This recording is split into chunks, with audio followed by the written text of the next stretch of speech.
하나님의 말씀은 마태복음 1장 18절부터 25절까지의 말씀, 신약성경 2페이지입니다. 하나님 말씀은 마태복음 1장 18절부터 25절까지의 말씀, 신약성경 2페이지 찾으셨으면 하나님의 말씀을 들으시기 바랍니다. 예수 그리스도의 나심은 이러하시니라. 그의 어머니 마리아가 요셉과 약혼하고 동거하기 전에 성령으로 잉태된 것이 나타났더니 그의 남편 요셉은 의로운 사람이라 그를 드러내지 아니하고 가만히 끊고자 하여 이 일을 생각할 때에 주의 사자가 현몽하여 이르되 다윗의 자손 요셉아 내 아내 마리아 데려오기를 무서워하지 말라. 그에게 잉태된 자는 성령으로 된 것이라. 아들을 낳으리니 이름을 예수라 하라. 이는 그가 자기 백성을 그의 죄에서 구원할 자이심이라 하니라. 이 모든 일이 된 것은 주께서 선지자로 하신 말씀을 이루려 하심이니 이르시되 보라 처녀가 잉태하여 아들을 낳을 것이요 그의 이름은 임마누엘이라 하리라 하셨으니 이를 번역한즉 하나님이 우리와 함께 계시다 함이라. 요셉이 잠에서 깨어 일어나 주의 사자의 분부대로 행하여 그 아내를 데려왔으나 아들을 낳기까지 동침하지 아니하더니 나음의 이름을 예수라 하니라. 아멘. 다 자리에 착석해 주시기 바랍니다. 이 시간은 그리스도의 탄생과 신자의 영광이라는 제목으로 하나님 말씀 증거하도록 하겠습니다. 그리스도의 탄생과 신자의 영광. 오늘 성탄절입니다. 성탄절 하게 되면 우리는 그냥 태어날 때서부터 12월 25일 되면 성탄절을 지키니까 뭐 당연히 하는 건가 보다 그렇게 생각을 하고 그냥 이것이 큰 축제로서 국가 안에서 일어나는 누구나 다 즐거워하는 축제니까 그냥 그런가 보다 하며 살아갑니다. 근데 우리는 이 성탄절이라고 하는 이 날이 이 유래가 과연 성경적인가 성경적인지 아닌가 이런 부분부터 우리는 좀 점검해 봐야 되고요. 그리고 이 성탄절에 관해서 우리는 과연 어떤 태도를 견지하는 것이 옳은가에 대해서 좀 생각해 보아야만 합니다. 여러분들 아마 성탄절과 관련된 그 유래에 관련된 여러 TV 프로라든지 그렇지 않으면 책이라든지 유튜브라든지 그런 거 아마 좀 많이 보셨을 겁니다. 성탄절 유래가 성경적이냐 성경적이지 않냐 그런 얘기가 굉장히 많이 있는데요. 결론적으로 얘기한다면 성탄절의 유래는 성경에 없습니다. 성경을 기반으로 해서 성탄절을 우리가 지키는 것은 아니라는 얘기입니다. 이 부분과 관련해서 먼저 제가 설명하고 그러면은 우리 교회는 왜 성탄절날 예배를 하느냐에 관한 문제에 관해서도 제가 여러분들한테 좀 설명해 드리고자 합니다.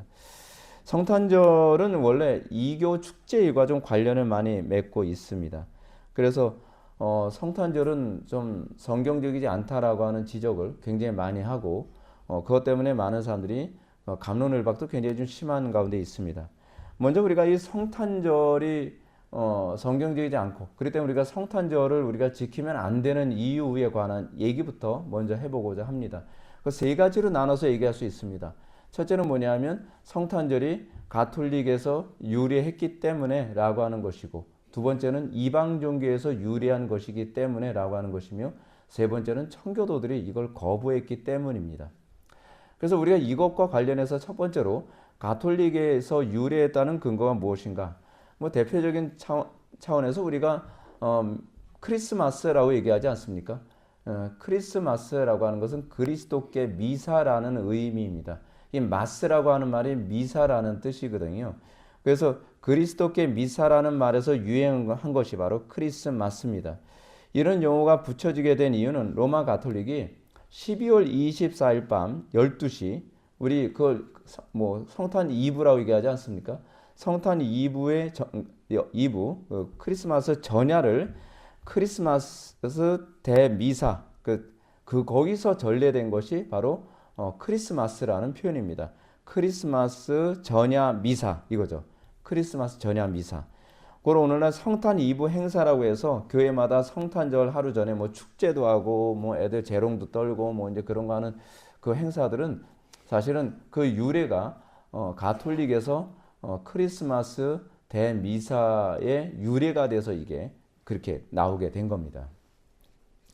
두 번째로 성탄절을 우리 기독교가 좀 지키는 것에 관해서 고려해 봐야 될 문제 중에 하나가 뭐냐면 이것이 이방 종교에서 유래했기 했던 점이 있기 때문에 그렇습니다. 뭐 추론이 아니라 거의 뭐 이 부분은 다 알고 있는 부분에 가깝습니다. 12월 25일은 예수님께서 탄생하신 날하고 아무 관계가 없습니다. 오히려 예수님께서 언제 탄생하셨을까 뭐 이렇게 뭐 별자리 같은 이런 거 뭐 역사 다 추적해 보면 대략 한 3월 달쯤에 탄생하셨을 것이다 뭐 이렇게 보는 견해들이 굉장히 유력합니다. 그럼에도 불구하고 12월 24일이 성탄절이 된 이유가 무엇이냐? 먼저 12월 25일은요 예수님께서 탄생하신 날이 아니라 페르시아 잉카 제국 그리고 그리스 델피 성전에서 태양신 축제가 있었던 날입니다. 태양신 축제가 그 명칭이 미트라, 그러니까 이 정복할 수 없는 신이라고 하는 그 미트라 종교의 행위였습니다. 특히 겨울의 축제를 태양신 탄생을 기념했는데 그 이유는 뭐냐면 12월 21일에 해가 제일 짧아진 이제 동지, 우리 동지 때 되면 뭐 팥죽 먹고 그러지 않습니까? 이 동지 때 태양이 죽는다고 생각을 했습니다.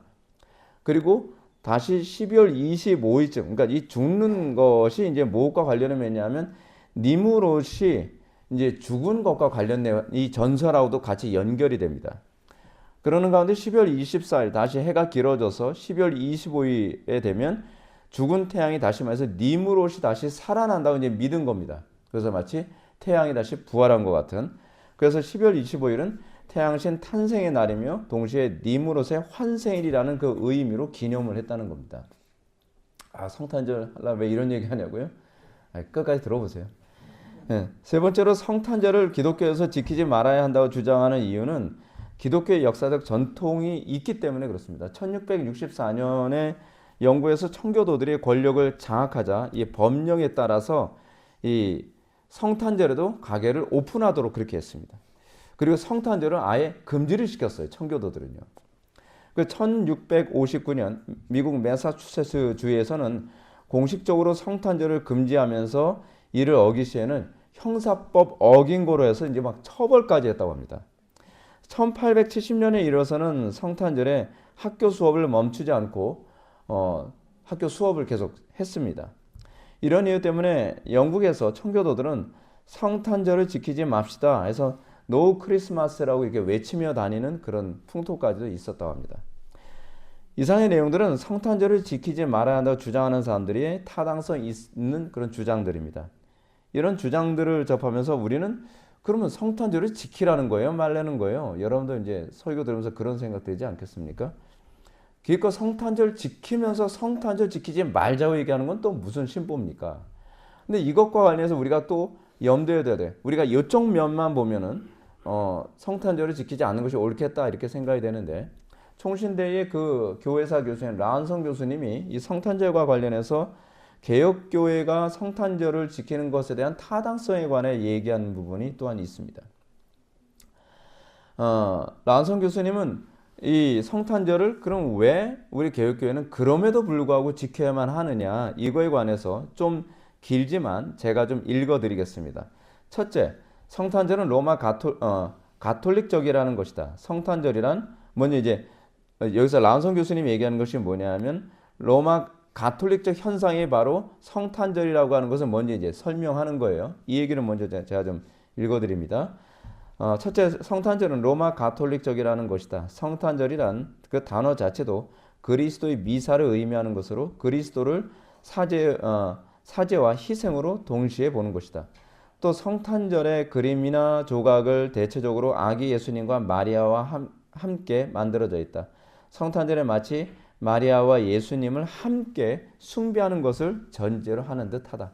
둘째, 성탄절 나무를 상록수를 사용하는데 이것은 다산이나 성적 능력을 갖추거나 행운을 가져다주는 이교적 풍습에서 나무 장식품들은 마치 여성들을 의미하는 듯하다. 셋째, 겨우살이 잔가지는 고대 켈틱 트루이드교에서 유래되었는데 하늘에서 내려온 잔가지의 이별 맞춤으로 하나님과 사람 사이를 화해시킨다. 넷째, 산타클로스는 그리스도를 대신하여 성탄절의 대표적 상징이 되었다. 본래 산타클로스는 4세기 소아시아의 미라 감독 니콜라스를 일컫는데 이집트 신 베스에 따르면 북극에 살고 있는데 북극에 살고 있죠. 산타클로스가. 남극에 살면 얼어 죽으니까 이 북극에 살고 있는데 그를 신터클라스라고 불렀다. 이거 화란에서는 신터클라스라고 불렀다는 거죠. 그러면서 아이들에게 선물을 나눠준다. 그러니까 이 선물 나눠주는 이 얘기가 사실 이집트 신 베스와 관련된 이방 신의 내용을 산타크로스로 바꿔가지고 이렇게 하고 있는 거예요. 그러니까 다섯째, 성탄 전날이라 부르는 유울은 유아를 의미했는데 앵글로색슨족이 기독교가 되기 전에 유울의 날, 즉 유아의 날을 지켰다. 그 전날은 모친의 날이라 불렀다. 그러니까 성탄 이브가 뭐예요? 모친의 날. 그리고 성탄절은 무슨 날이에요? 유아의 날. 이런 식으로 지켰다는 거죠. 이것이 지금 와서는 성탄 전날이라고 불리게 되었다. 여섯째, 촛불은 고대 바벨론 사람들이 신들을 섬기기 위해 행했던 것이다. 탁자 중앙에 촛불을 세우고 성탄절 아침이 될 때까지 밝힌다. 동방박사 세 사람들이 선물을 가지고 온 것처럼 선물들을 주고받았다. 뭐 이런 식으로 이제 라운성 교수님이 이렇게 언급을 합니다. 자, 그런데도 불구하고 성탄절을 왜 개혁파 교회 중에서 지키는 교회들이 또한 많은가? 이게 대표적인 이걸 성탄절을 지키는 것이 유익하다라고 주장하는 대표적인 사람이 누구냐면 칼빈입니다. 칼빈이나 프란시스 스틸 같은 두 개혁자 또는 마틴 로이드 존스 같은 분들도 성탄절을 지키는 것이 유익하다라고 얘기합니다. 성탄절을 왜 지키느냐? 칼빈은 아예 성탄절뿐만 아니라 성금요일, 부활절, 승천일 그리고 오순절 등을 준수하는 것까지도 정죄하지 않았다. 권장한 건 아니지만 정죄하지는 않았다고 얘기하는 겁니다. 왜 그러냐? 아니 복음을 한 번이라도 더 전할 수 있는 기회가 있는데 이거를 왜 안 지키겠냐는 거예요. 여러분 이런 게 있습니다. 성탄절을 우리가 안 지킨다고 해서 안 믿는 사람들이 성탄절 축제를 안 지킵니까?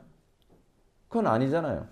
성탄절을 우리가 올바르게 지키면서 성탄절의 문화를 바꿀 생각을 해야지 성탄절을 우리가 무조건 안 지키면 오히려 성탄절에 대한 제동장치가 무너져서 더 타락하는 것입니다. 그런 차원에서 교회에서 성탄절을 지키되 성탄절에 지키는 우리가 예배를 하고 성탄절 행사를 하는 것 안에서 이방 종교적인 요소들 그런 걸 최대한 다 없애버리자는 겁니다. 최대한 없애버리고 오히려 복음을 한 번이라도 증거하며 예수님의 탄생하신 날을 여러분 예수님 탄생에 관한 설교를 이 성탄절날 아니면 언제 듣겠습니까? 근데 예수님의 탄생하신 그 의미를 1년에 한 번씩 반복해서 들을 수 있는 기회를 제공한다면 이것만큼 유익한 것이 없을 것이다 라고 보는 것이 로이드 존스의 입장입니다. 라운성 교수님은 이것과 관련해서 이렇게 얘기합니다. 이것도 그냥 제가 읽어드리겠습니다. 성탄절을 지키느냐 지키지 않느냐는 내적인 요소에 관심을 갖느냐 아니면 외적인 요소에 관심을 갖느냐에 따라 결정될 수 있을 것이다. 역사적으로 지켜왔던 것을 이교적 요소로 인해 포기한다는 것은 너무도 경솔한 자세라 아니할 수 없다. 신화의 선배들이 성탄절을 지켜온 것은 성탄절의 의미, 즉 성육신의 의미에 초점을 맞추었기 때문에 가능했던 것이다. 외적인 이교적 요소들이 있다는 것은 시간이 지나면서 문화에 따라 첨가된 것이기에 그것들을 성경적으로 재조명하며 다듬어서 참된 의미로 성탄절을 지키는 것이 좋을 것이라 믿는다. 문화와 지역에 따라 첨가된 이교적 요소는 우리의 형편에도 맞지 않는 것이기에 해마다 성탄절의 참된 의미를 성경에서 찾아서 재조명하고 우리들의 상황에 적용하는 것이 좋을 것이라 믿는다. 그러니까 문제는 뭐냐면 오늘날 상당수의 교회들이 성탄절을 지키는데 거의 이교적으로 지키고요. 그리고 천주교의 성탄절 모습을 또 그대로 따라하기도 하고 그러니까 이런 모습 여러분들 잘 보십시오. 성탄절날 새벽송 돌면서 아이들이 선물 받으러 다니는 모습과 할로윈 데이 때 사람들이 집집마다 돌아다니면서 선물 받으러 다니는 그런 모습이 너무 똑같지 않습니까? 그러니까 이런 요소들은 없애자는 겁니다. 사실은 제가 지금 여러분한테 고해성사하지만 저 그 중학교 때 그 성탄 이브 때 막 새벽송 돌면서 성도님들이 막 과자고 뭐 초코파이고 뭐고 잔뜩 주면 그 싸들 가지고 한쪽 창고에다가 숨겨놓고서 애들끼리 몇 달 동안 먹었습니다. 그거. 근데 그게 죄인지도 몰랐어요. 그냥 애들끼리 그냥 너무 좋으니까. 근데 그러면서 오히려 이런 것 때문에 죄를 짓게 되는 거죠. 오히려 이 성탄절날 되게 되면은 우리가 오히려 더 그리스도께서 왜 우리를 위해 낮고 천한 이 땅에 오셨는가를 묵상하며 더 숙연해지고 더 진지해지고 더 심각하게 다시 한번 묵상할 수 있는 기회로 삼아야지, 세상 사람들처럼 성탄절날 막 굉장히 화려하고 뭐 축제 가면서, 그러니까 문제가 이거죠. 그리스도는 없어지고 우리끼리 교제만 있는 거예요.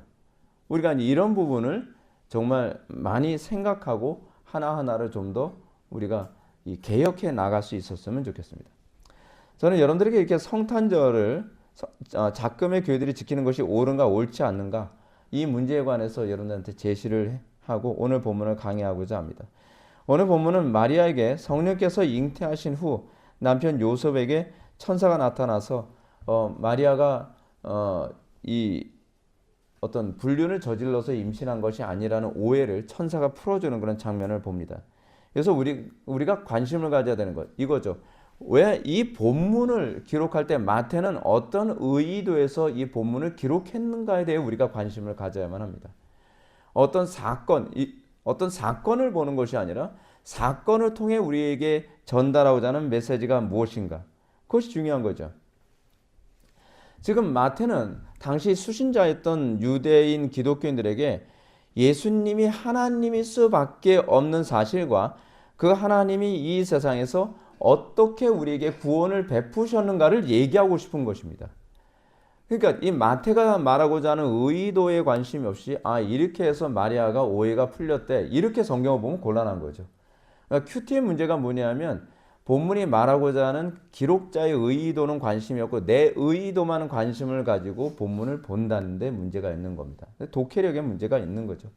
근데 오늘 본문은요, 예수님께서 우리를 위해 이 땅에 오신 이 사건을 경륜적 삼위일체로 마태가 기록하고 있습니다.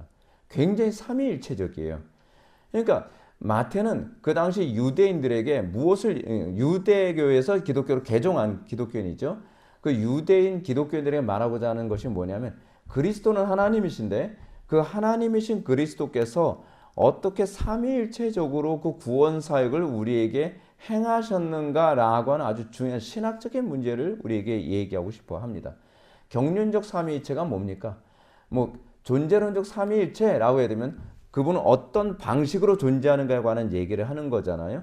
그래서 성부, 성자, 성령 세 분 하나님은 그분의 권세와 영광과 능력이 동등하시며 그분이 세 인격으로 독립되어 있으나 그래서 완전 하나의 일체를 이루신다, 뭐 이런 얘기하는 것이 저희 존재론적 삼위일체잖아요.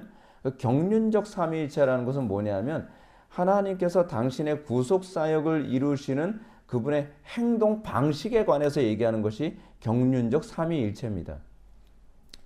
그러면 그 경륜적 삼위일체로 얘기하게 되면 어떻게 하나님께서 우리에게 구원을 주시죠? 성부께서는 구원을 작정하시고 성자께서는 구원을 완성하시고 성령께서는 그리스도께서 완성하신 구원을 각자에게 적용하시죠. 이것을 경륜적 삼위일체라고 얘기합니다. 근데 오늘 본문은 그런 경륜적 삼위일체를 아주 잘 보여주고 있습니다. 22절 말씀 보시겠습니다. 이 모든 일이 된 것은 주께서 선지자로 하신 말씀을 이루려 하심이니 이르시되, 마태는 예수님께서 동정녀의 몸을 통해 탄생하신 사건이 그냥 이루어진 것이 아니라 주께서 선지자로 하신 말씀을 이루려 하심이라고 얘기합니다. 그럼 여기서 얘기하는 것은 과연 뭘 얘기하는 겁니까? 성부께서 소위 계획하고 작정하신 그 의지에 의해서 이 일이 일어났다고 얘기하는 겁니다. 그런 성부의 작정을 얘기하는 것은 이것은 영원전에 성부의 마음속에 작정된 것이고 계획된 것이었습니다. 이 계획은 이제 때가 찼을 때 비로소 성취되었습니다. 여러분 이거 이해하는 거 굉장히 중요합니다. 이거 그냥 신학적으로만 이해하지 마십시오. 저는 신학을 그냥 학문으로 멈춰버리는 것에 대해서 굉장히 혐오스럽게 생각합니다. 우리의 삶 속에서 하나님이 나의 삶에 구원을 주실 때 우리가 하나님의 구원의 안전성을 느낄 수 있는 건 하나님께서 창세 전에, 영원 전에 우리의 구원을 작정하셨다는 겁니다. 우리의 삶에 많은 어려움이 있지 않습니까? 국가적 어려움이 있지 않습니까? 사회적 어려움이 있지 않습니까? 이 모든 어려움에 대해서도 우리가 담대할 수 있는 이유는 뭐냐면 이것이 그때그때마다 사람에 의해서 모든 것이 바뀌어지는 것이 아니라 하나님께서 영원 전에 작정하신 일이 이루어지는 것일 뿐이라는 사실이 우리를 안심하게 합니다. 그래서 우리는 두려워할 필요 없습니다. 왜요? 인간이 하나님의 계획과 작정을 바꿀 능력이 없습니다.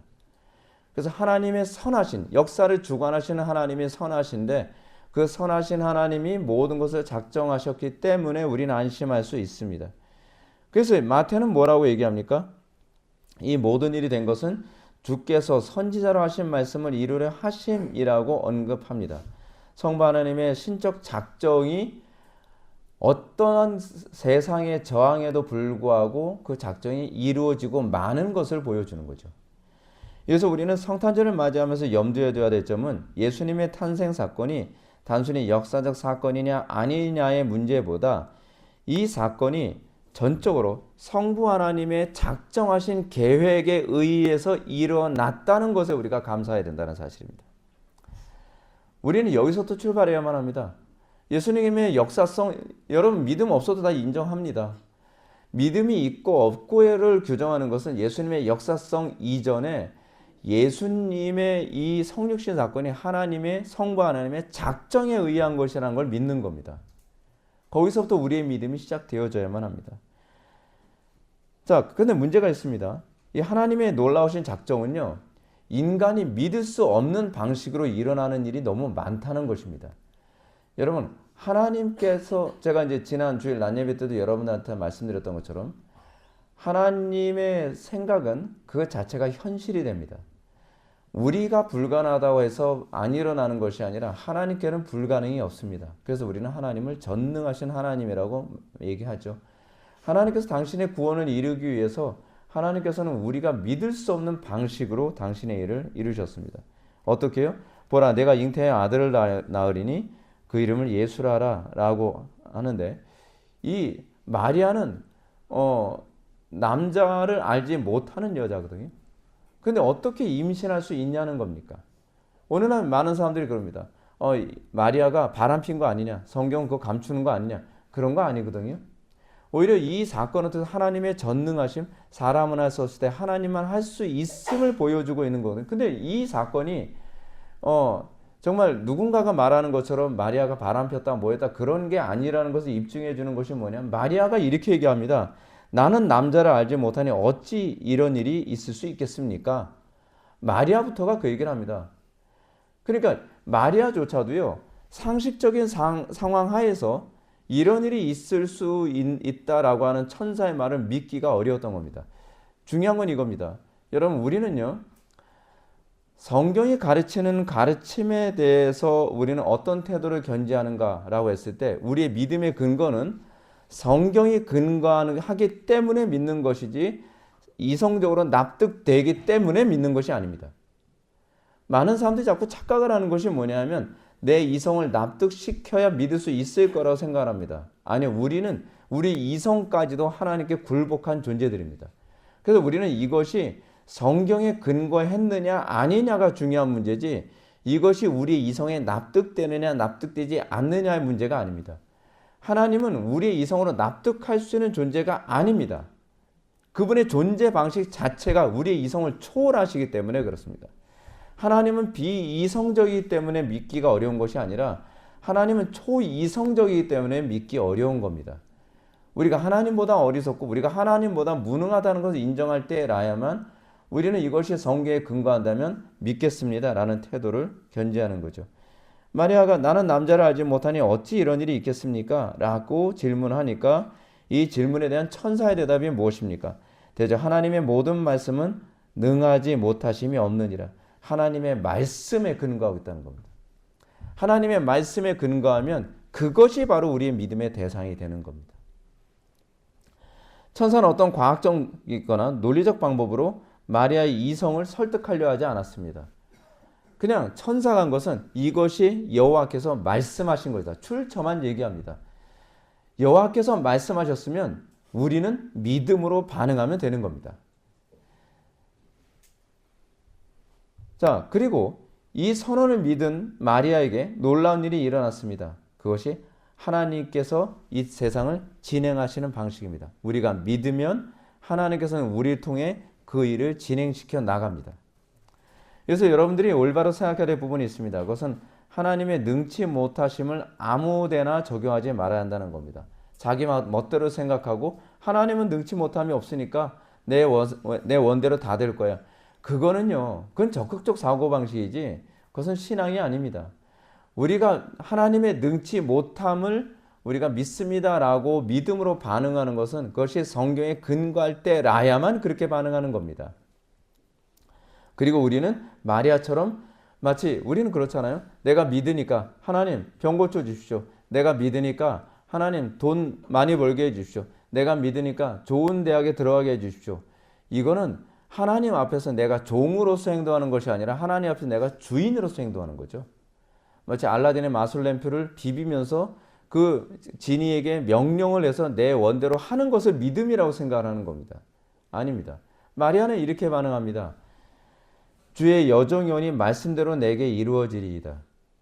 마리아는 하나님의 말씀에 대한 수종자로서의 믿음을 얘기하지 하나님께서 내 믿음의 수종자가 되어야 된다고 얘기하는 것이 아닙니다. 이것이 우리가 믿음을 규정할 때에 잊지 말아야 될 중요한 개념입니다. 그런데 이런 하나님의 성취하심은 단순히 하나님께서 작정하심 통해서만 이루어진 것이 아니라는 것을 염두에 둬야만 합니다. 오늘 21절을 보면 아들을 낳으리니 이름을 예수라라. 이는 그가 자기의 백성을 그들의 죄에서 구원할 자이심이라 하니라. 성부 하나님은 당신을 작정하시고요. 그 작정하신 일을 그 독생자를 통해서 성취하신다는 말씀입니다. 이게 성부, 성자, 성령 세 분 하나님이 구원을 이루시는 방식이죠. 여러분 성부, 성자, 성령 세 분 하나님은요. 그분의 질서가 명확합니다. 성부가 성자의 그 사역을 월권하지 않습니다. 성자는 성부의 그 작정을 월권하지 않습니다. 성령은 성부와 성자의 그 질서를 월권하지 않습니다. 완벽하게 질서를 지키십니다. 성부께서는 작정하시고 성자께서는 그 성부 하나님의 말씀을 수종하여 그것을 순종하시고 그리고 이루십니다. 그래서 먼저 성부께서는 성자를 이 땅에 보내시되 초자연적인 방법을 사용하셔서 죄 없이 탄생하도록 하셨습니다. 이것이 바로 동정녀를 통해 성자 예수님께서 이 땅에 태어나신 사건이죠. 이렇게 하여 성자는 영과 육의 세계 사이에 동시에 거하게 되셨습니다. 그래서 성자께서는 우리의 중보자 역할을 할 수 있게 되신 거죠. 그러므로 우리는 영이신 성부와의 관계를 회복하여 영적인 세계에 들어갈 길이 열린 것입니다. 그래서 예수님은 자신은 뭐라고 얘기합니까? 내가 곧 길이요 진리요 생명이라. 나로 말미암지 않고서는 아버지께로 갈 자가 없느니라. 구원의 개념을 뭐라고 얘기합니까? 아버지께로 가는 것. 아버지와 화해하는 것. 하나님과 교통하는 관계가 되는 것이라고 얘기하고 계시지 않습니까? 예수님께서 오신 이유가 나로 말미암지 않고서는 천국에 갈 자가 없느니라 라고 말씀하지 않으셨습니다. 나로 말미암지 않고서는 아버지께로 갈 자가 없느니라. 그렇다고 한다면 우리가 예수 그리스도를 통해 구원을 받았다고 한다면 우리가 관심을 가져야 되는 건 천국이 아니라 아버지여야죠. 그렇지 않습니까? 아버지가 계신 곳이 천국이기 때문에 우리가 천국에 거하게 되는 것이지 아버지에게는 관심 없고 천국에만 관심을 갖는 오늘날 기독교는 성경적이지가 않습니다. 그건 굉장히 이방 종교적입니다. 여러분 이방 종교에서 여러분 그 신을 만나기 위해서 그 신을 믿습니까? 아니면 그 신이 베풀어주는 천국에 가기 위해서 그럽니까? 여러분 이슬람 같은 경우에도요. 알라를 숭배하고 알라에게 가고 싶어서가 아니라 알라를 통해서 자기가 천당에 가고 싶어서 가는 겁니다. 그 이슬람을 믿는 겁니다. 이게 오늘날 기독교하고 이슬람하고 무슨 차이가 있습니까? 이런 근본적 차이에서부터 문제가 생기니까 종교다운지에 빠지게 되는 겁니다. 예수님께서 말씀하셨습니다. 나는 길이요 진리요 생명이니 나로 말미암지 않고서는 아버지께로 올 자가 없느니라. 이렇게 하여 예수님만이 우리로 하여금 아버지께로 갈 수 있는 유일한 길이 됨을 알 수 있습니다. 이런 이유 때문에 저는 성탄절을 맞이해서 어느 때보다 예수님만이 우리의 유일한 구원자시며 예수님을 통해서만 아버지께 나아갈 수 있다는 사실을 여러분들에게 강력하게 호소하고 싶습니다. 왜냐하면 지금 오늘날 이 시대의 종교다운지 시대의 가장 심각한 문제는 구원이잖아요. 구원. 그러니까 오늘날 이 시대 교회가 가지고 있는 문제가 이겁니다. 아버지가 아니라, 하나님 아버지가 아니라, 여호와 하나님이 아니라 천당에 가는 것을 소위 종교적 목표로 두니까 소위 종교다원주의가 나오기 시작하는 겁니다. 모든 종교에 다 구원이 있다는 거죠. 뭐만 달라요? 길만 다르다는 겁니다. 그러니까 종교다원주의 핵심이 뭐냐면 구원이라고 하는 정점에는 모든 종교가 다 도달하는데 불교를 믿어도 그 이슬람을 믿어도 또 천주교를 믿어도 그렇지 않으면 여호와 증인을 믿어도 어떤 종교를 믿어도 결국 길이 꼬불꼬불하냐 직선이냐 뭐냐 이 차이일 뿐이지 결국은 천당이라고 하는 목표는 똑같다. 근데 우리는 천당이 목표가 아닙니다. 여기서 헷갈리면 안 됩니다. 많은 사람들이 여러분 우리가 전도할 다른 사람들 얘기할 때 그런 얘기하지 않습니까? 그래서 구원 받는다는 거예요? 못 받는다는 거예요? 아버지와 교제할 수 있는 관계에 들어가는 것이 아니라 구원, 천당밖에는 관심이 없습니다. 그런 사람들이 그렇죠. 그러면 나는 기왕에 하나님하고 그냥 막 관계 안 좋아도 상관없으니까 천당 들어가게 해줄 수 있는 종교, 천당 들어가게 해줄 수 있는 느슨한 교회를 다니고 싶다. 그렇게 얘기가 될 수밖에 없는 것 아닙니까? 많은 사람들이 이런 식으로 보이죠. 뭐라고 얘기하냐면 예수를 믿음과 동시에 십자가를 져야 됨에 관해서 설교를 하면 꼭 그래야만 천국 갑니까? 그분은 하나님과 관계가 회복이 안 된 거예요. 하나님하고 친교 관계. 여러분 성경에서 얘기하는 구원의 핵심은 하나님과의 코이노니아거든요. 친교 관계예요. 네, 하나님과 코이노니아에는 관심이 없다는 거예요. 하나님과 갈등을 하더라도 천당만 가면 그만이라는 겁니다. 그러니까 오늘날 교회가 개차발이고 성경이 뭐라고 얘기하느냐에 관심이 없는 겁니다. 그래서 결국 어디로 가버려요? 보편 구원론으로 가는 거죠. 하나님과 교제하는 데 관심이 없거든요. 예배 잘 드리는 거 관심이 없습니다. 제가 이제 1월 6, 7, 8 3일 동안 다른 교회에서 예배론과 관련해서 설교를 하는데 정말 되게 감사하더라고요. 제가 제일 관심 많은 부분이 예배인데 예배에 대해 설교를 그것도 3번을 해달라고 부탁하셔서 예배에 대한 설교는 3번 아니라 10번도 할 수 있습니다. 무슨 캡틴 아메리카 같죠? 무슨. 예. 근데 그 예배에 대해 설교를 해달라고 하는 게 너무 감사하더라고요. 근데 궁극적으로 예배 핵심이 뭐냐면 아버지와 회복되는 관계거든요. 아버지와 회복되는 관계 핵심이 무엇입니까? 예배를 즐거워하죠. 하나님 말씀대로 사는 걸 즐거워하죠. 그러니까 예수 믿는 것의 궁극적 핵심이 하나님과 교제하고 그분 안에 서로 화해된 삶을 사는 거거든요. 근데 그거에 관심이 없어요.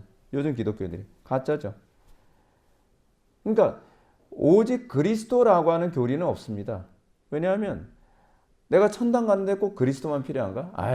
기독교는 그리스도 통해서 천당 가는 거지만 불교는 수행을 통해서 가는 거고 뭐 이슬람은 알라를 통해서 가는 거고 기독교만 너에만 구원이 있다고 얘기하지 마라. 그런 논리가 되는 거죠. 그럼 종교다원주의 되는 겁니다. 이제 우리는 마지막으로 하나님의 작정하신 놀라운 계획을 구체적으로 적용시키는 하나님에 대해서 또 보셔야 되겠습니다. 20절 말씀 보시면 이 일을 생각할 때 주의 사자가 현몽하여 가로되 다윗의 자손 요셉아 내 아내 마리아 데려오기를 무서워 말라. 저에게 잉태된 자는 성령으로 된 것이라. 그래서 마태는 예수 그리스도께서 동정녀의 몸을 통해서 탄생하게 된 것이 전적으로 성령으로 된 것이라고 분명히 언급합니다. 자, 제가 좀 더 방금 전에 했던 얘기 좀 더 부연 설명을 좀 하고서 이 본문 해석을 들어가야 될 것 같습니다. 여러분 우리 기독교 신앙에서 천국이 목적이 된 사람과 아버지와 관계를 회복하는 것이 목적이 된 사람의 차이가 뭐냐면 천국이 목적이 된 사람이 이렇습니다. 내 가정이 천국이 되면 더 이상 하나님이 필요가 없게 여겨져요. 내 삶에 문제가 없으면 내가 더 이상 하나님과 관계 맺는 데 관심이 없어요. 왜요? 내가 예수 믿는 목적이 뭐예요? 병 낫기 위해서. 내가 예수 믿는 목적이 뭐예요? 가정이 행복하기 위해서. 내가 예수 믿는 목적은 뭐예요? 성공하기 위해서. 내가 예수 믿는 목적은 위험을 넘어서기 위해서. 그러면 이거 해결됐으면 더 이상 그리스도는 필요 없는 거죠. 이 구원 중심적 신앙생활의 문제가 이겁니다. 우리에게 있어서 그렇게 되면 하나님은 항상 수단으로 여겨집니다. 근데 우리에게 있어서 하나님이 궁극적 목적이 된다면 우리는 날마다 그 말씀대로 어떻게 살고 우리가 그 안에서 어떻게 하나님과 교제하며 하나님을 기쁘시게 해드릴까에 관심을 갖게 됩니다. 여러분, 하나님을 기쁘시게 해드리는데 관심이 있습니까? 천국이 아니라, 여러분 그렇지 않으면 어떤 문제가 발생하냐면 내 가정이 지옥이 된다 그러면은 여러분 예수 안 믿을 겁니다. 내가 성공을 못한다고 한다면 예수 안 믿을 겁니다. 내 병이 치료 안 되면 예수 안 믿을 겁니다. 근데 하나님께서는 오히려 그 사건을 통해서 교제하는 법을 우리에게 알게 해주길 원하시는 겁니다. 어려움이 있는 것을 통해서 하나님과 교제하길 원하고, 그래서 여러분 어때요? 삶의 모든 수많은 영역이 다 하나님과 교제하는 수단으로 여겨지지 않습니까? 내가 고난이 없었으면 하나님을 더 알지 못하겠다. 다윗이 한 소리입니다. 고난당한 것이 내게 유익이다. 이로써 내가 주의 윤례를 깨달았노라. 고난을 통해서 다윗은 하나님과 더 깊이 있게 교제하는 법을 알게 되었고, 또 성공조차도 하나님과 교제하는 법을 알게 하는 것이고, 또 내 몸이 아픈 것을 통해서도 하나님과 교제하는 법을 알게 되는 거죠. 그 교제하는 게 뭡니까? 믿음으로 그 말씀에 준행하며 살아가는 것 아닙니까? 우리가 말씀대로 준행하며 사는 거에 얼마나 관심이 있습니까? 그거를 뭐라고 얘기합니까? 그거를요. 그걸 영생이라고 그러잖아요. 영생. 하나님의 말씀을 통해 아버지 하나님과 교제하는 상태. 이게 영생이거든요. 근데 우리는 율법을 지키는 것과 그것을 통해서 아버지 하나님과 교제하는 친교의 삶을 사는 것에 대해서 잘 몰라요.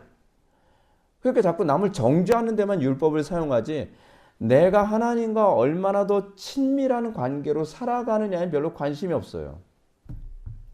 그러니까 교회가 힘이 없고 도덕성이 없고 사랑이 없다는 얘기가 자꾸 나오는 겁니다. 자, 다시 하던 얘기로 돌아갑시다. 구원에 있어서 중요한 부분 중에 하나를 우리는 성령으로 된 것이라고 하는 부분에 우리는 좀 관심을 가져야 합니다. 자, 이 부분이 굉장히 중요합니다. 왜요?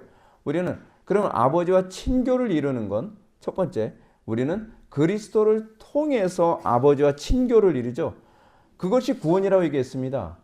그리스도를 통해 아버지와 친교를 이룹니다. 근데 문제가 뭐냐면 그리스도를 통한다는 게 뭔지를 모르겠다는 거예요. 그렇잖아요. 말로는 알죠. 근데 그리스도를 통해 아버지와 친교를 이루게 하신 주체가 성령님이시거든요. 성령이 아니고서는 예수를 주라 시인할 수가 없습니다. 성령이 아니고서는 우리는 그리스도를 통해 아버지께 나아가는 것을 알 수가 없습니다. 그건 이성으로 알 수 있는 것도 아니고 경험으로 알 수 있는 게 아닙니다. 우리는 모든 일에 있어서 항상 성령을 의존하여 성령의 능력으로 살아가는 법을 배워야 됩니다. 이건 예수님의 사역에서 우리에게 본이 잘 보여주셨습니다. 예수님은 모든 일을 행하심에 있어서요, 항상 성령님을 의존했습니다. 제가 여러분들한테 말씀드리고 싶은 게 이겁니다. 여러분들은 언어를 사용할 때도 성령님을 통해서 그리스도를 의지하여 언어를 사용하는, 그러니까 성령님에 의해서 그리스도처럼 말하고 성령님에 의해서 그리스도처럼 행동하고 성령님에 의해서 그리스도처럼 결정하고 판단하기를 원합니까? 이거 아니면요, 신학자가 돼도 소용이 없습니다. 여러분 보십시오. 여러분들 여러분 그 로잔 대회다 WEA다 여러분 이거 다 보시게 되면 어떤 현상 나타납니까? 그 신학 많이 한다고 하는 신학자들이 이거 하나 분별을 못합니다. 그 사람들이 지식이 그렇게 많은데 왜 분별을 못합니까? 저는 그렇게 생각합니다. 이건 성령을 의존하는 법을 제대로 배우지 못해서 그런 것 같아요. 지금 오늘날 기독교의 가장 심각한 문제는 뭐냐면 성령을 통해 아버지와 교제하는 것이 뭔지를 모릅니다. 그냥 그리스도를 통해 아버지와 교제한다는 이 말, 소위 기독론 중심적으로 신앙생활을 하고 있는데, 근데 그것이 성령을 의지하지 않고서는 그리스도를 통해 아버지와 교통하는 게 뭔지 알 수 없다니까요. 여러분들 성령님을 얼마나 의지합니까? 눈을 뜸과 동시에 성령님을 의지하고 삶의 매 순간순간마다, 여러분들 제가 어디 가서 사람들하고 만나기 전에 잠깐 기도하고 사람들하고 그 대화 나누기 시작하는 거 무슨 기도하는지 여러분 아십니까? 하나님, 저 오늘 이 사람과 대화 나눌 때 말실수하지 않게 해주세요. 하나님, 오늘 이 사람하고 대화 나눌 때 제가 유익을 끼칠 수 있게 해주세요. 덕을 끼칠 수 있게 해주세요. 그 성령님께 그거 의존하고 그리고 나서 대화를 하는 겁니다. 우리는 범사의 모든 면에서 성령님을 의존하는 법을 배워야 된다니까요. 근데 놀라운 사실은 뭐냐면 그리스도께서는 기뻐하는 것조차도 성령으로 기뻐하셨다는 겁니다. 예수님은 전적으로 삼위일체 되신 삶을 사셨습니다. 성자께서는 오로지 성부께서 작정하신 뜻을 이루기 위해 이 땅에 죽기까지 복종하셨다는 차원에서 성부와 온전히 일체를 이루는 삶을 사셨는데 이 일체를 이루는 삶을 살기 위해서 항상 성령을 의존하셨다는 겁니다. 마지막 아담으로서. 그럼 우리가 그렇게 살아야 된다는 겁니다. 정신줄 놓고 살지 마십시오. 덤벙덤벙 살지 마십시오. 시간 지나서 또 설교 듣다 보니까 오늘도 그러니까 더 성령님 의지하지 않고 살았네. 제발 언제까지 그걸 반복하겠습니까? 이제는 매 순간순간마다 사람들하고 대화하거나 무엇인가 결정하거나 무엇인가 행동할 때마다 성령님을 의존하고, 그래서 누가 보더라도 저 사람은 성령께 붙잡힌 사람이다 라고 보여야 되지 않겠습니까? 그래서 우리가 마지막으로 관심을 가져야 될 점이 있습니다. 그것은 성부께서 자신의 작정하신 일을 이 땅에 이루시기 위해 의롭게 된 성도들을 사용하셨다는 것입니다. 18절과 19절 말씀 보시겠습니다. 예수 그리스도의 나심은 이러하니라. 그의 어머니 마리아가 요셉과 약혼하고 동거하기 전에 성령으로 잉태된 것이 나타났더니 그의 남편 요셉은 의로운 사람이라 그를 드러내지 아니하고 가만히 끊고자 하여. 우리가 잘 아는 것처럼 하나님은 자존하시고 전능하시며 전지하신 분이십니다. 그렇기 때문에 하나님은 인간의 도움 없이도 얼마든지 당신의 일을 이루실 수 있습니다. 인간의 도움 없이도 하나님께서 얼마든지 우리의 구속사역을 이루실 수 있다는 거예요. 그런데 하나님은 놀랍게도요, 당신의 일을 이루시기 위해서 당신을 경외하는 사람, 경건한 사람을 사용하신다는 것입니다. 여러분들은 하나님께 쓰임받는 것이 영광입니까? 아니면 귀찮은 겁니까?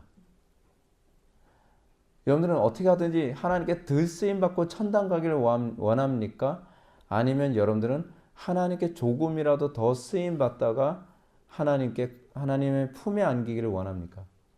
셰퍼나 칼빈이나 로이드 존스나 낙스 이런 사람들은 뭐라 얘기합니까? 지치도록. 휘필도 그렇게 얘기하지 않습니까? 주여 나는 지쳤습니다. 그러나 나는 실증 나진 않습니다. 우리가 이 땅을 살아가면 우리는 그렇지 않아요? 조금이라도 주의를 덜하면서 편하게 예수 믿다가 천국 가고 싶어 하지 않습니까? 여러분? 그건 아니에요, 여러분. 여러분, 우리가 이 땅에서 주님께 쓰임받는다는 것은 이 땅의 모든 피조물들이 가장 부러워하는 것입니다. 천사도 흠모하는 것입니다.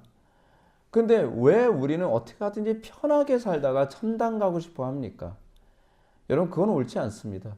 우리가 이 땅에 목숨이 붙어있는 동안 그의 나라와 그의 의를 위해서 우리가 쓰임받는다는 건 얼마나 놀라운 복인지 모릅니다. 왜요? 그 이유가 뭡니까? 하나님께서는요, 이 세상을 창조하지 않으셨습니까?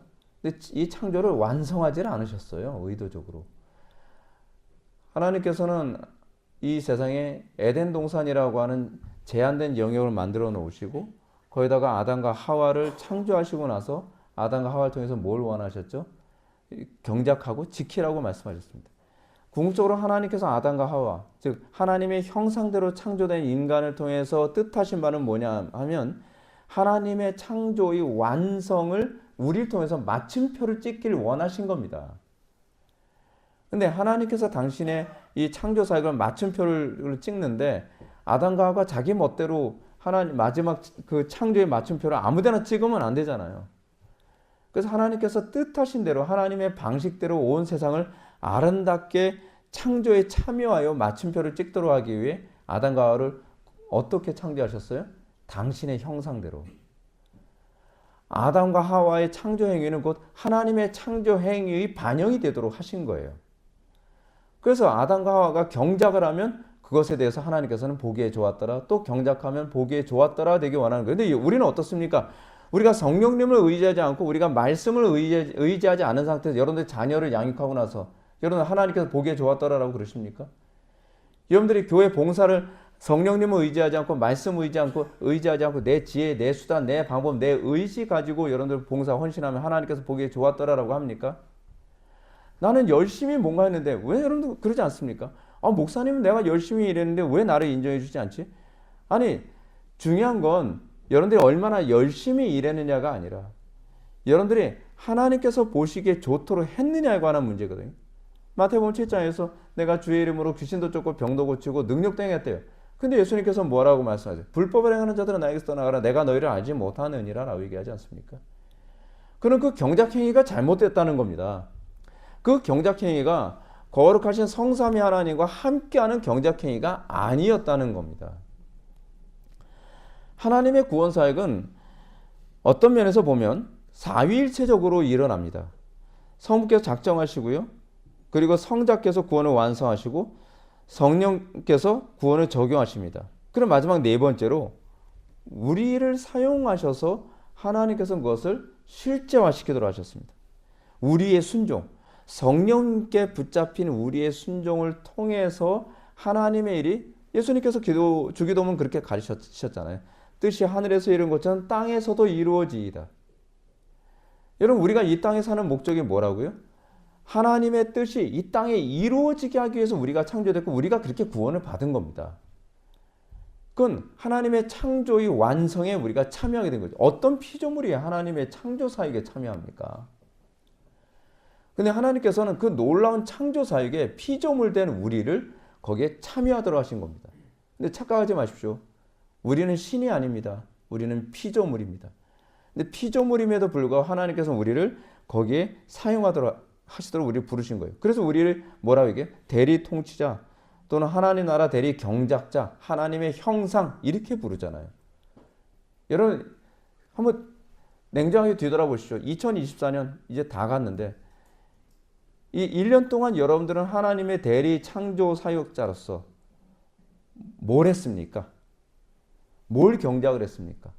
여러분 하나님의 앞에 섰을 때 보기에 좋았더라라고 여러분들 경작한 부분이 무엇이 있습니까? 그거 한번 생각해 보십시오. 냉정하게 생각해 보십시오. 내가 하나님의 심판대 앞에 섰는데 주님께서 너 뭐 했냐? 뭐 하겠냐? 제가 주 이름도 귀신 쫓고 능력대하고 선지자 노릇하고 한 일 엄청 많습니다. 보시죠. 제가 예배당을 제가 몇 개나 개척을 했는데요. 제가 얼마나 많은 사람들을 전도했는데요. 제가 교회 봉사 얼마나 많이 하고 헌금도 얼마나 많이 하고 제가 얼마나 많은 일을 했는데요. 그럼 주님께서 그러겠죠. 믿음으로 했니? 다시 얘기한다면 나하고 했니? 너 혼자 했니? 라고 묻는 거죠. 저 혼자 했죠. 그럼 네가 하고 난 결과를 봐라. 이게 뭔가? 그 결과가 뭐냐면 하나님 나라 경작의 유익이 아니라 하나님의 나라 경작을 오히려 망가뜨리는 일을 하는 거죠. 그러니까 이거잖아요. 막 경작을 하는데 자기 열심히 경작하는데 막 오히려 일을 더 만드는 거예요. 막 경작해 그 밭갈이 한데 막 삐뚤 해가지고 누군가가 다시 해야 되고 누군가가 또 손을 대야 되고 경작을 다 망가뜨려 놨어요. 근데 뭐라고 얘기해요? 저는 주의를 했습니다. 했다는 게 중요한 것이 아니라 어떻게 했느냐가 중요한 거잖아요. 하나님은요, 틀림없이 우리 없이도 얼마든지 온 세상 홀로 통치하시고 모든 일을 이루실 수 있습니다. 이거 마치 뭐하고 똑같냐 하면 이런 거하고 똑같습니다. 그 한 분야의 고수가 제자를 길러냈습니다. 근데 제자 보고 야 이제 네가 그 일 한번 해봐라 하면 어떻습니까? 너무 못하면 아유 너 비켜 그냥 내가 그걸 말이게. 우리 그럴 때 되게 많이 있지 않습니까? 그러니까 그래서 뭐 일을 시키는 거 되게 시킨다는 건 되게 어렵습니다. 왜냐하면 일을 시키고 나서 딱 보면 아유 내가 하는 게 더 낫겠다. 이럴 때 굉장히 많거든요. 그걸 참는 거예요. 그러니까 그거를 하나님께서 우리를 그렇게 세우신 거거든요. 하나님께서 보시기에는 야 내가 하는 게 더 낫겠다. 넌 지금 나와라. 그렇게 하고 싶음에도 불구하고 부족한데도 우리에게 맡기시면서 그 창조의 영광을 같이 누리길 원하시는 거예요. 같이. 얼마나 놀랍습니까? 여러분 기도 안 해도 여러분들 자녀들 하나님께 원하시면 그냥 알아서 잘 클 수 있습니다. 여러분 방목을 해도요. 교회 목회도요. 그냥 제가 노력 안 해도 알아서 잘 될 수 있습니다. 하나님께서 다 하실 수 있어요.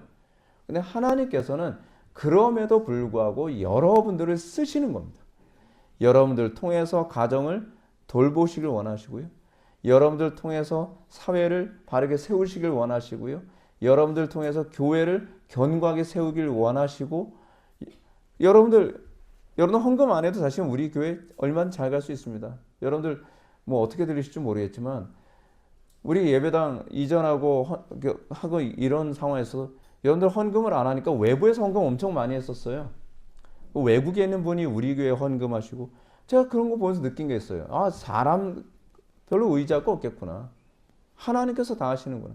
앞으로 헌금하지 말라는 얘기 아닙니다. 여러분들 우리가 하나님께 쓰임 받는 게 복이라는 거지. 제가 여러분들에게 예배당 건축하고 뭐하고 할 때도 헌금 얘기 단 한 번도 안 한 이유가 뭐냐면 이거로 실족되는 사람 나올까 봐 그런 거예요.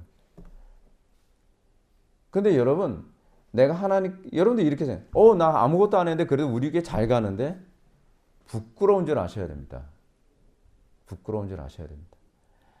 오히려 내가 그 하나님 나라 사역에 내가 조금이라도 보탬되고 거기에 내가 하나님 나라 사역에 쓰임 받는 게 그게 복이지. 아무 일 안 하고서도 그냥 농땡이만 치고서도 그냥 리어커 끄는데 그냥 걸터 앉아서 목적지만 가면 되는 게 아닙니다.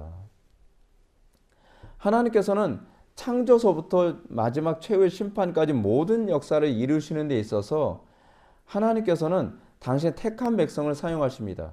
그래서 요한계시록 2장에서 에베소 교회를 보게 되면 에베소 교회가 바로 쓰지 못하면 뭐라고 얘기해요? 나 촛대 옮길 수 있다. 너 아니래도 쓸 사람 많다는 얘기입니다. 우리 교회 아니래도요. 하나님께서는 얼마든지 다른 교회를 쓰실 수 있습니다. 우리 교회가 잘나서 우리 교회 쓰시는 거 아니고요. 여러분들 각자가 잘나서 여러분들 쓰시는 거 아닙니다. 쓰임 받는 게 영광이고 그것이 복이어야지 나 아니면 누가 이거 하겠어? 라고 하는 사람은 하나님께서는 버리십니다. 그리고 영으로 시작했다가 육으로 마치는 비참한 삶이 도래하게 되는 것이죠. 그래서 저는 매 순간순간마다 저는 교만해지는 게 제일 무섭고요. 하나님께 쓰임받지 못할까 봐 그게 제일 두렵습니다. 물론 쓰임받은 만큼 고난 당하죠. 십자가 지죠. 근데 그것이 영광이죠.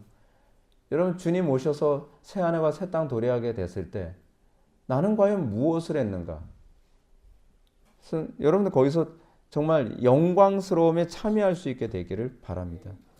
그래서 우리는 성도는 그리스도와 연합을 이룸으로 성부의 계획에 참여하고 성령의 능력을 의지함으로 그 일을 성취하는 데 도구로 쓰임받게 되는 것입니다.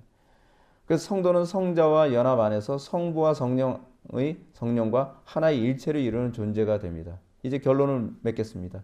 사랑하는 성도 여러분, 우리는 오늘 성자 예수 그리스도의 탄생 사건이 성부와 성자와 성령의 일하심을 통해 이루어진 일임을 보게 되었습니다. 거기에 하나님께서는 마리아를 사용하셨습니다. 마리아가 특별히 가치 있는 존재이기 때문이 아니라 마리아가 복을 받은 것입니다. 하나님께 쓰임받는 게 복입니다. 이 마지막 시대에 여러분들은 과연 어떤 존재로 세워지기를 원합니까? 쓰임받는 존재입니까? 아니면 새우만 때우다가 천당 가기를 바라는 그런 안일한 삶을 살기를 원합니까? 그런 사람은 사실 천당 갈 거라고도 저는 생각하지 않습니다. 이 땅에서 주님과 교제하는 사람이 비로소 천당 가는 거죠. 주님과 교제하는 것이 바로 이 땅에서 뭡니까? 하나님 나라 경작에 참여하는 것 아니겠습니까? 그런데 이 땅에서 하나님 나라 경작에 조금이라도 더 참여하고 쓰임받기 원하는 그 마음이 여러분 속에 가득해서 이 땅을 살아가는 동안 여러분들을 통해 하나님께서 내가 보기에 좋았더라 라고 하는 선언을 듣게 되는 저와 여러분들 되기를 주님의 이름으로 축원합니다. 기도하시겠습니다. 사랑이 많으신 하나님, 우리가 주님 오시는 그날까지 우리가 경작자로 우리가 부름받은 존재임을 다시 한번 묵상하게 됩니다. 주님께서 우리를 농부로 삼으셨고 주님께서 우리로 하여금 이 땅에서 죽도록 충성하는 그 영광을 우리에게 주신 줄 압니다. 우리가 주님께서 보시기에 좋았더라 라고 선언받을 수 있는 그런 착하고 충성된 종으로서 이 땅의 삶을 살아가게 하여 주시고 그래야 우리가 어디에 가든지 사람들과의 관계에서 또 하나님 앞에서 복의 근원으로 살아갈 수 있게 하여 주옵소서. 예수님의 거룩하신 이름으로 기도올옵나이다.